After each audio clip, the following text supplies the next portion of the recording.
திருமண வாழ்க்கை என்பது வெறும் உலகத்தினுடைய இன்பங்களுக்காக அல்லது உலகத்தினுடைய ஒரு ஆசா பாசங்களுக்காக மட்டும் தேர்வு செய்யாமல் மார்க்க ரீதியாக அந்த திருமண வாழ்வுகளை நாம் அமைத்துக் கொள்ள வேண்டும்.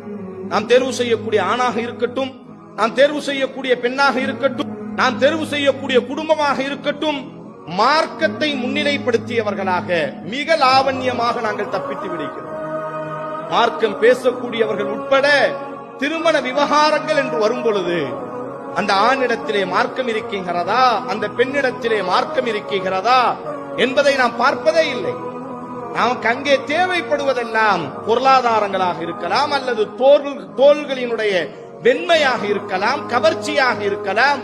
நாம் சோர்ந்து போகும் பொழுது நம்மை தூக்கிவிடக்கூடிய முதுகுத்தண்டு பிடைத்த குடும்பமாக இருக்கிறார்களா என்பதாக உலகளாவிய அளவிலே எப்பொழுது நாங்கள் முதன்மைப்படுத்துகிறோமோ அப்பொழுதே அல்லாஹுவினுடைய அருள் அங்கிருந்து நீங்க ஆரம்பித்து விடுகிறது. அழகை எதிர்பார்க்கலாம், பொருளாதாரத்தை எதிர்பார்க்கலாம், தவறல்ல.